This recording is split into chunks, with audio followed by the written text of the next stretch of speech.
Hi, this is Natalie Hoffman of FlyingFreeNow.com, and you're listening to the Flying Free Podcast, a support resource for women of faith looking for hope and healing from hidden emotional and spiritual abuse. Welcome to episode 186 of the Flying Free Podcast. Today, we're going to be talking about the overwhelming pain of rejection and loss of relationships that comes when we begin to wake up to abuse and stand up for ourselves. The people around us aren't used to us showing up in this way, and many times they will reject us if we don't lay back down and just go back to taking responsibility for everything and everyone. Now, our topic today has a listener question, and then I'm going to give you some things to consider and think about when it comes to this kind of pain.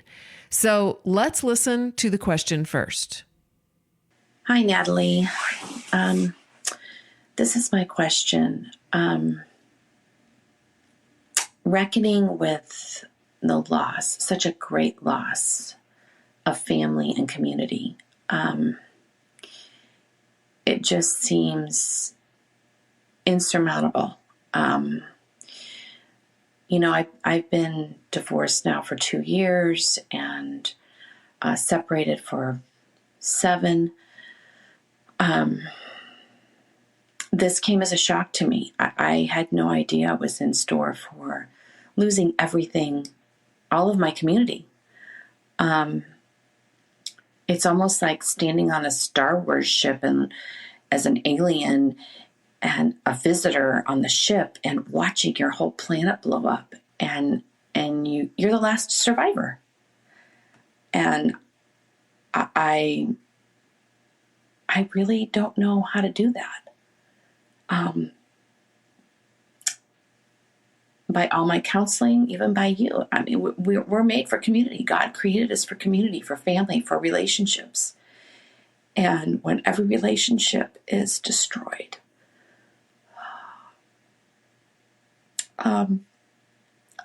there's nothing like being with family. And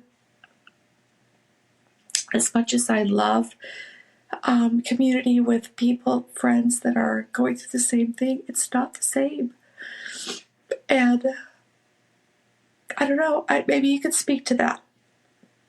I don't understand how we can say, yes, we're created for community. And yes, I know we have to survive. I know that. But finding a way to do that with such great loss is sometimes insurmountable. Thanks. Okay, so first of all, I want to acknowledge this painful reality. I think she described it beautifully with her analogy of being on a spaceship and watching her planet blow up. I mean, wasn't that that was a good word picture? It's devastating. It's horrifying. It's so many things. I also want to say that I have experienced this myself. I lost my mother, both of my sisters. None of those people have talked to me for 3 years. They disrespected me at my daughter's wedding. They haven't invited me to my nephew's wedding or my niece's wedding. They didn't include me in my dad's funeral. They have spread lies about me to my relatives. I've spent the last 3 years thinking, crying, hoping, mentally preparing for unexpected encounters, unsure of how I would respond or react to different things they might say to me in my imagination. I've also been intentional about working on healing and so forth, but honestly, it's been emotionally exhausting. I also have lost my church family and people that I had known and loved and built into those relationships for over 2 decades. They also publicly spoke lies about me out loud to hundreds of people, many of whom didn't even know me. And then those same people took a vote in public to kick me out of their church. And then they chased me down to the next church I was taking my kids to and warned the elders there about how rebellious and dangerous I was. They said that I was a liar, that I had borderline personality disorder, that I was abusive to my ex, that I had had an affair, the whole 9 yards.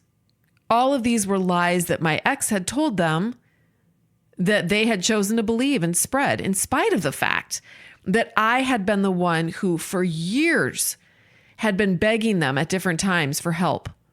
Well, my husband had not done anything and dragged his feet to counseling and never took responsibility for anything. And what's crazy is that every time I would ask for help, I was very discreet and I did what I could to minimize who knew about it and what they knew in order to protect my husband's reputation. And even so, I was told that I was airing dirty laundry and being disrespectful to him by talking about his issues and getting help. But interestingly enough, nobody said anything to him about the lies he spread about me with the help of several other men in leadership at that church. Nobody told these pastors and elders or my husband that they were airing dirty laundry or disrespecting a woman and ruining her reputation. There were no lectures for these men, only for me and other women at this church who dared to raise our heads from the dirt and whimper. It was so surreal. So to take that planet blowing up analogy, the story that she said a step further, it was like the entire planet hunted me down, grabbed me, and then exiled me to outer space where I would have to die alone. So the reason that I'm saying all of this, I'm prefacing what I'm going to say next, okay? Because I don't want anyone to think that what I'm going to say next is because I'm callous, hardened, I don't understand, I don't have compassion, I don't get this kind of excruciating pain. I do. I get it. I get it more than you probably realize. It is mind-numbing pain. I've lost entire nights of sleep swimming in this pain. But here are some questions that I've asked myself and that I ask the women in my programs when they bring this subject up and we talk about it. And we do talk about it quite a bit in my programs.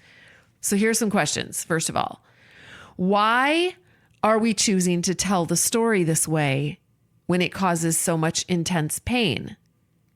Now, the analogies that have been given by this listener, amazing analogies, and the one that I gave you are really good ways of describing the pain for sure.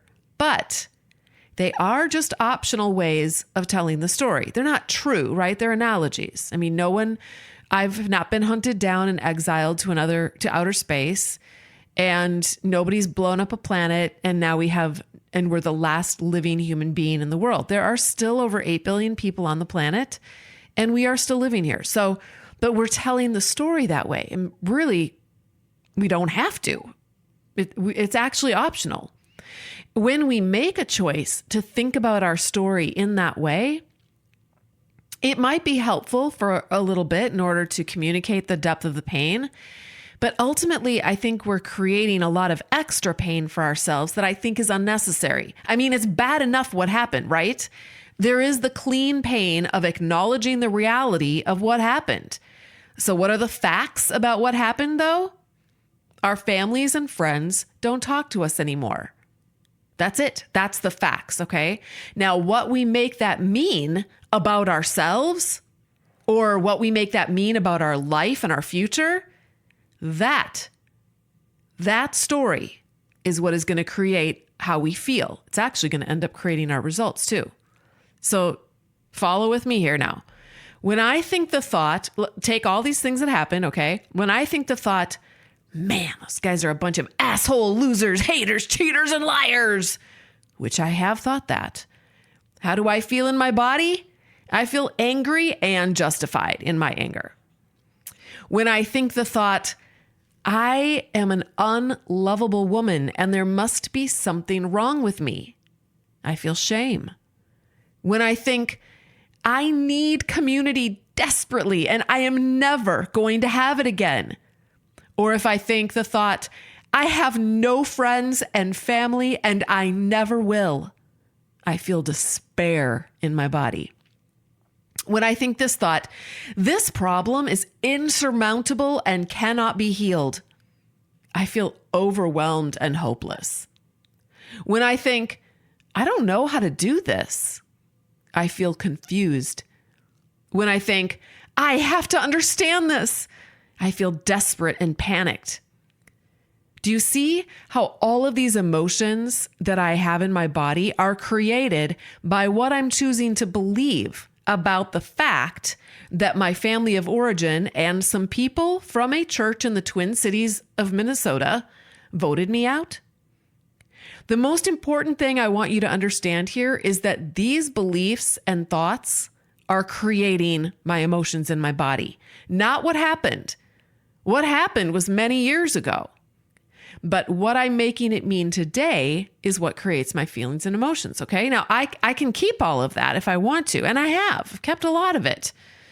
But we all need to acknowledge that this is the reality of the situation. So I want you to think about this. Okay.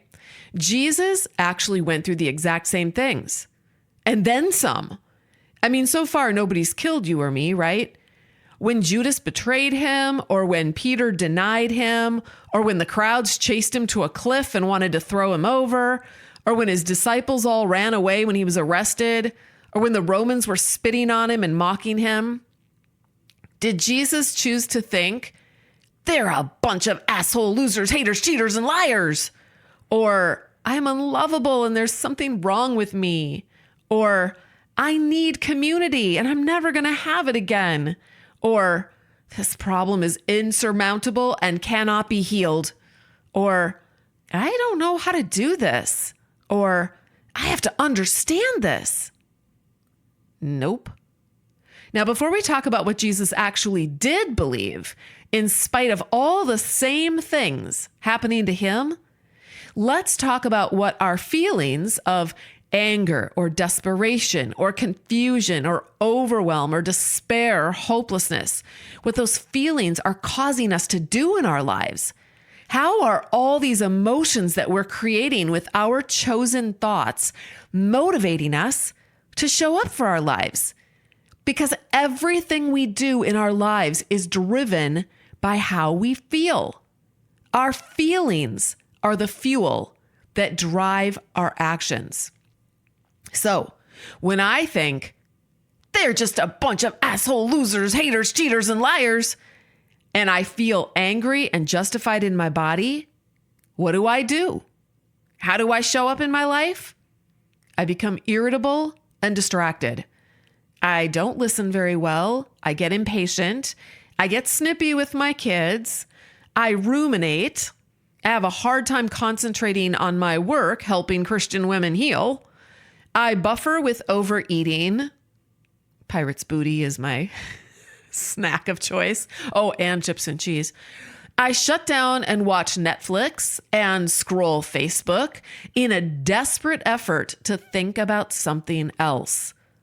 And when I do all of these things, what is the result for me in my life? Well, I'm kind of behaving like an asshole to myself and my family. Fascinating, right? My belief creates my result for me. Let's do another one. When I think I'm an unlovable woman and there must be something wrong with me, and I feel shame in my body, what do? How do I show up in my life? Well, I can't focus and I want to sleep. I'm unmotivated to go grocery shopping and plan the meals for the week. I'm too ashamed to make an Instagram reel that will help others or to write a podcast episode, because who am I to try to help others when I'm such a wretched human being and there's something wrong with me? And when I do all of these things, what is the result for me in my life? I am not loving myself and I'm doing my life the wrong way. Do you see how my belief creates my result? This is so important because if you look at the results in your life, like look around you and assess where you're at in your life right now, you're going to discover by looking at your life and what you're creating, you're going to discover what you believe. You're going to be able to see your default beliefs lived out in your lived life. And vice versa. If you write down all of your beliefs and thoughts on a piece of paper, you're going to actually be able to see your life on paper. That's just how it works, my friends. All right, let's do another one. When I think I need community and I'll never have it again. Or I think, I have no friends and family and I never will. I feel despair in my body. And when I feel despair in my body, what do? How do I show up in my life? Well, I stay home and overeat. More pirates' booty, please. I don't initiate spending time with anyone. I hole up by myself. I don't go anywhere unless it's absolutely necessary. I don't reach out. I don't take risks to help anyone or make myself open and vulnerable to new relationships. And what is the result of all these actions and behaviors? Well, I don't enter into community with anyone. And I don't connect with my own internal family of parts who need me to be there for them to understand and listen and hold space for them so they can heal and be brave again. Let's do another one. When I think this problem is insurmountable and cannot be healed, I feel overwhelmed in my body. How do I show up in my life when I feel overwhelmed? I don't. It's too overwhelming. I shut down and hide. I play small. I don't try. I give up. And guess what the result is? I live my life unhealed. If you're a woman of faith in a confusing and painful marriage who feels like you're just a shadow of the woman you could be, I'd like to help you change that. 5 years ago, I developed a comprehensive program that has helped hundreds of Christian women wake up to their reality and live powerfully within it as the adult women God created them to be. The Flying Free program uses transformational coaching, workshops, classes, and a close-knit community of women to support you on your journey. We will help you identify the problems and figure out what you can and can't do so that you can be empowered to move forward into the life you were meant to live. Imagine a deep dish apple pie with caramel, walnuts, and vanilla ice cream on top. Members have said that this podcast is like a little taste of the vanilla ice cream, but the Flying Free program is the whole delicious slice of pie in all its glory. You'll never know what you're missing until you can bite into the whole thing.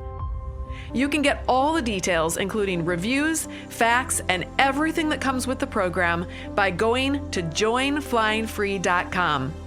I'll see you on the inside.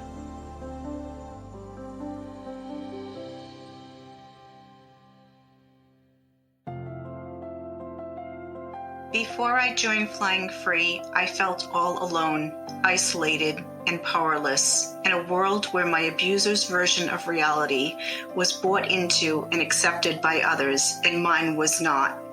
This left me feeling the way my abuser told me I was, crazy and dependent upon him. The result was I did not have the validation or support I needed, and I stayed stuck in an abusive marriage for over 20 years, too afraid to stand up against him because he'd manipulate others and they would buy into his abuse and version of reality. I thought it must be me. After I read Natalie Hoffman's amazing and enlightening book, Is It Me?, and discovered her Flying Free program, I have learned I am not crazy. Sadly, there are countless other women who have experienced the very same kinds of covert abuse. Yes, it has a name, and yes, it is real, and I don't ever have to be alone again. God led me to this group because it is filled with resources to help me better understand the abuse and filled with other women I can interact with through small groups, private Facebook posts, and in other ways to help me heal. We support and help each other heal in Flying Free. Better understanding my own symptoms of complex post-traumatic stress disorder and being a part of Flying Free has helped me heal tremendously and been life-changing. I hope you're getting the picture here. Now, if we believe that all of these results that we don't like and we don't want are because our family rejected us and our church kicked us out and our child won't talk to us, then we are victims indeed.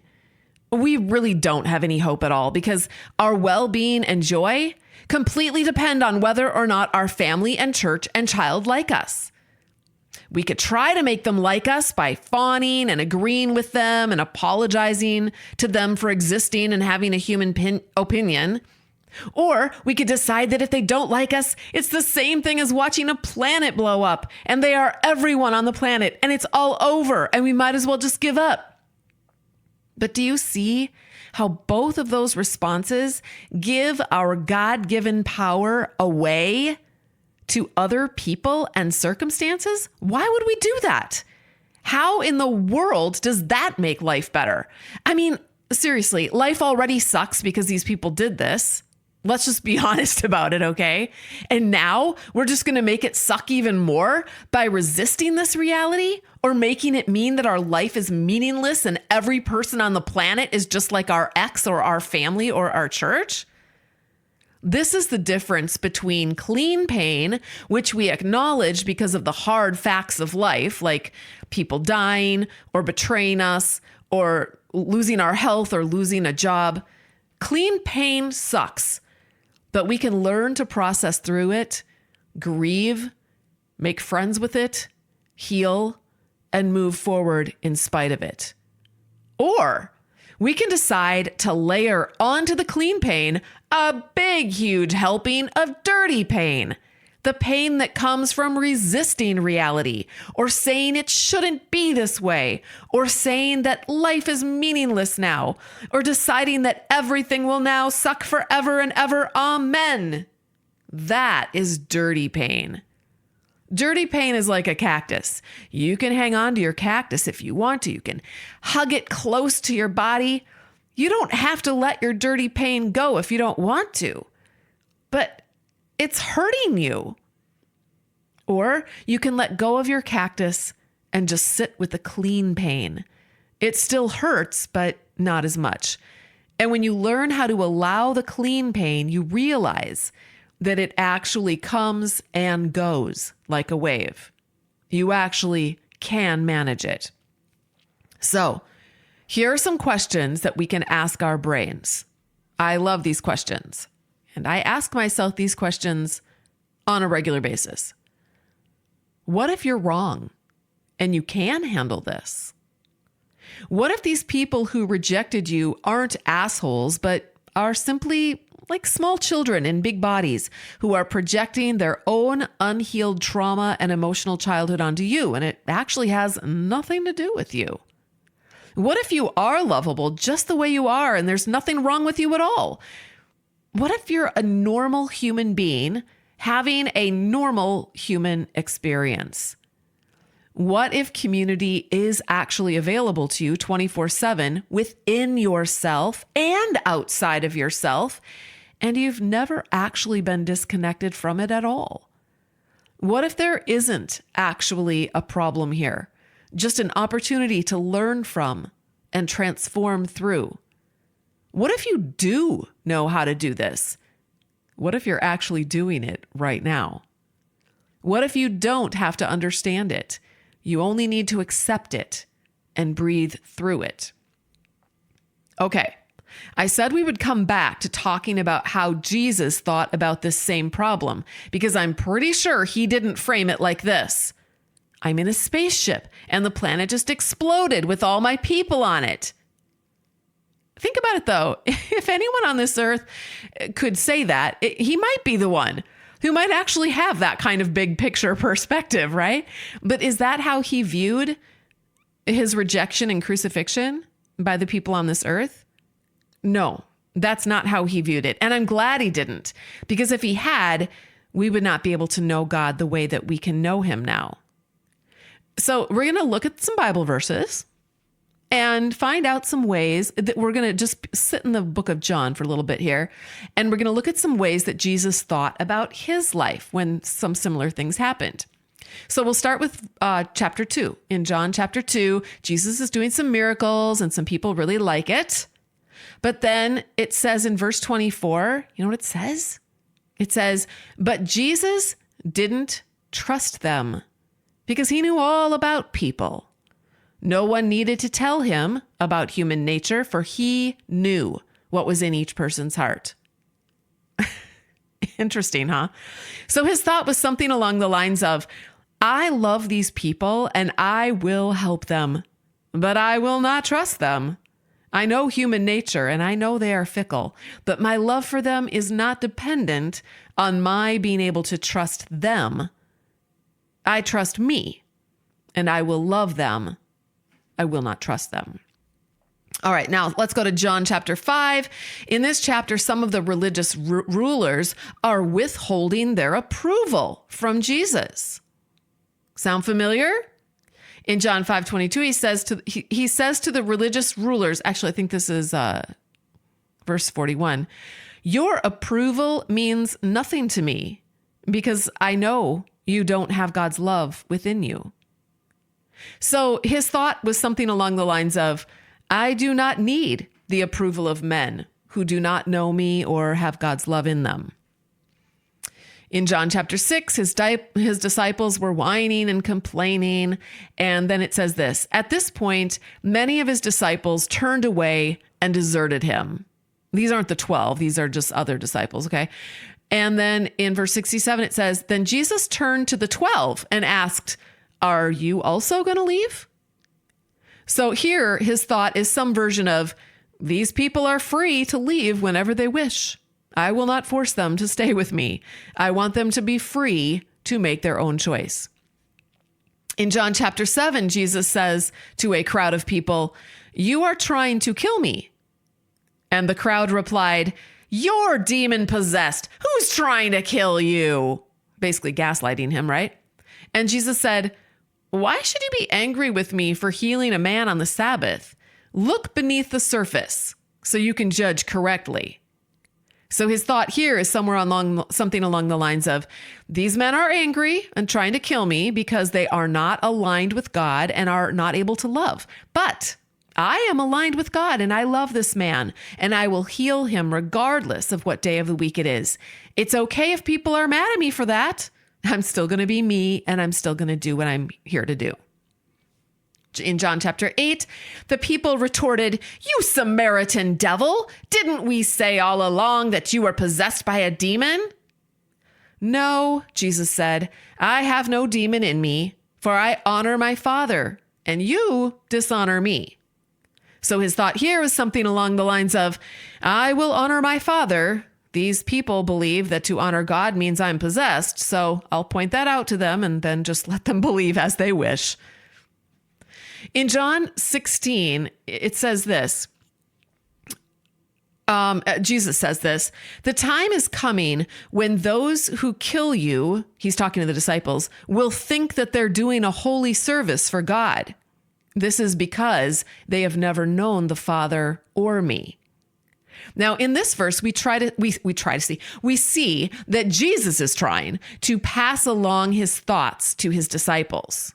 He is saying, hey, do you see how these people who are not aligned with the heart of God are treating me?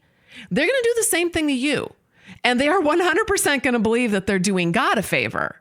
They will think that their persecution of you is actually glorifying God. But just so you know, their behavior has nothing to do with you or God. They act that way and reject you because they don't know God and they don't know me. That's it. It's not about you. It's about them. Now, later on in John 16, the Bible says this, inside this is after Jesus was arrested and the high priest is talking to him. And the high priest began asking Jesus about his followers and what he had been teaching them. Jesus replied, everyone knows what I teach. I've preached regularly in the synagogues and the temple where the people gather. I've not spoken in secret. Why are you asking me this question? Ask those who heard me. They know what I said. Then one of the temple guards standing nearby slapped Jesus across the face. Is that the way to answer the high priest? He demanded. Jesus replied, if I said anything wrong, you must prove it. But if I'm speaking the truth, why are you beating me? Has that ever happened to you where you call someone out and they say, is that the way you're being mean? Is that the way we talk? Is that you're being rebellious? That's what they were doing to Jesus. And Jesus is like, prove it. But if I'm speaking the truth, why are you beating me? In other words, is Jesus fawning and apologizing for upsetting these great religious leaders? Is he trying to explain himself? No. Why not? Because he already knows who he is. Period. Now, I don't see any version of these thoughts in any of these scripture passages, nor do I see them at all in the Gospels. Let's go over the thoughts that that you and I struggle with. They're a bunch of asshole losers, haters, cheaters, and liars. I'm unlovable, and there's something wrong with me. I need community, and I'll never have it again. This problem is insurmountable and cannot be healed. I don't know how to do this. I have to understand this. Thank goodness Jesus wasn't thinking those things. I mean, if Jesus was thinking those things, he would have felt so disempowered and probably would have shut down and never been able to bring so much love and healing into the world in spite of how horrible the world treated him. In other words, the world treated him the way the world treats us. But Jesus thought differently about it. He made it mean something different than what we are making it mean. Here's what Jesus made it mean, just as a recap. I love these people, but I know what they are made of, and so I don't trust them. I do not need the approval of men. I want people to be free to make their own choice because I love them, and I will let them go if they do not want to associate with me. I will make my own choices about who and when I heal people. I will speak the truth and allow others to be uncomfortable and even angry with that truth. I know who I am, and the choices of others or the accusations of others do not define me. So I get that we're human. We're not God. We have these knee-jerk default thoughts that make everything worse than it already is. But as Christians, we believe that Jesus came to this earth as a human with all the same human experiences and emotions. And he did this in order to show us what is possible, not just for him, but for our lives. We can, just like Jesus, live above the petty haters and accusers and liars and those who would try to define us or reject us based on their own personal shame and need to be better than everyone else.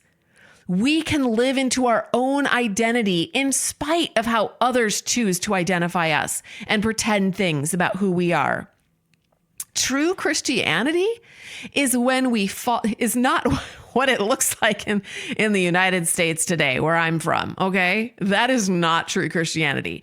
True Christianity is when we follow in the footsteps of Jesus Christ, for whom the word Christianity was named after. And we allow others and we give them space to be assholes if they insist upon it. And we go where there are humans who want to connect with us. Now, I know some of you may not know who those people are yet, but I promise you they are out there. There are 8 billion hurting people in this world, and they are all seeking love and acceptance and relationship and connection because that's the human predicament. And I promise some of those 8 billion people are living in your town and in your neighborhood and in your apartment building and are drinking coffee in your local coffee shop. Now, there are 2 things that have helped me when it comes to my need for relationships. One is that I've decided to create my own relationships, ones that I choose to nurture and feed and grow. This puts the power of my relationships back in my control. Okay. And I've chosen to limit those relationships to just a very few. But I've just decided that it's my job to grow that part of the garden of my life. I'm not going to leave that to chance. I'm not going to leave it to someone else. I'm not going to leave it up to my church to put me in a random small group and hope that I meet someone that I can connect with. So first of all, once we've accepted that we have lost a handful of humans, really, when you think about it, it's just it's a drop in the bucket of how many humans are on this planet.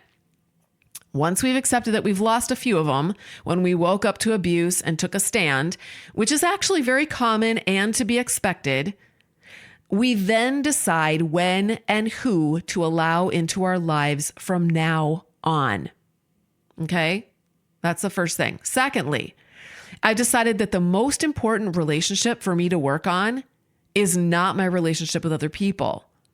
It's not my relationship with Tom, my second husband. It's not even my relationship with God. I'm good with God. He's got me. Our relationship with God is always perfect and amazing not because of us, because of him. He's got us. He loves us. We're there now. We can have thoughts about our relationship with him that are completely not true and that will create negative feelings in us. And then we're not going to be able to feel that relationship with him. But that relationship, the reality of it is that it's always intact. No, the most important relationship for me to work on is the relationship that I have with myself. That's the relationship that has suffered my entire life. That's the relationship that must be nurtured before we can even be a good friend or have a healthy relationship with anyone else other than God.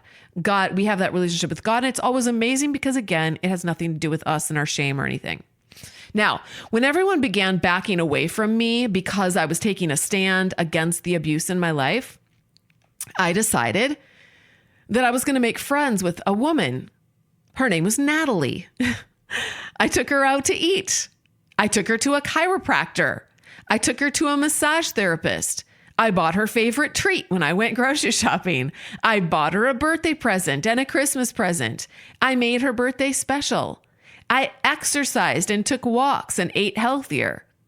And I have continued to intentionally work on this relationship.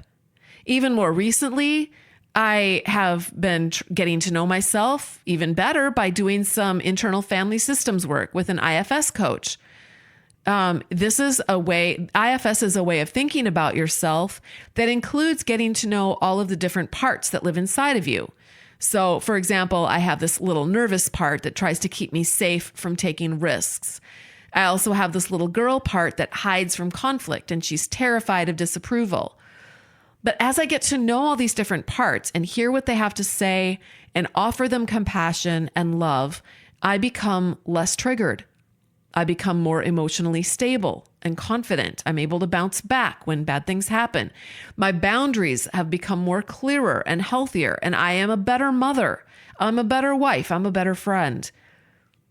I took a good 2 years, you guys, and I did not look for any relationships. I didn't. I lost everyone. But instead of looking to replace those relationships, I focused on this one relationship with this one person named Natalie. And that focus and intentionality has done more for my healing than I think anything else I've ever tried. Now, following that time period, I met Tom, who is now my husband. We're going to celebrate 5 years of marriage this fall. And I was actually ready for that healthy relationship because of the work that I had put into getting to know Natalie. It was more than worth it. Maybe you could make a commitment to just taking 1 to 2 years of your life, the next 1 to 2 years, and just focusing on that relationship with yourself. God gave you that relationship. It really is the most important human relationship that you'll have. And everything, all of your other relationships will flow from that relationship. So ask yourself, how well have I nurtured and stewarded this relationship with myself? Maybe this is the year to start doing that. I promise you it will pay off. When we plant a garden, it takes a lot of nurturing before we see the fruit. But when we do, it's usually exponential. If we sow seeds of a good relationship with ourselves, we're going to reap a good relationship with ourselves. If we sow those seeds today, guess when we're going to reap that good relationship with ourselves? Not today, it takes time, but possibly a year from now, we're going to start reaping the benefits of that. And if we sow those seeds, we are going to reap far more than what we sowed. Now, if you want to do this kind of work within a community of women just like you, I encourage you to join Flying Free, and I will help you with all of this. Plus, you will be able to connect with other women, actually, in our forum anytime you want to. You can learn more by going to joinflyingfree.com. And if you benefit from this podcast, I'd be so grateful if you left a rating and review so that other women just like you can discover how they can also find hope and healing from hidden emotional and spiritual abuse.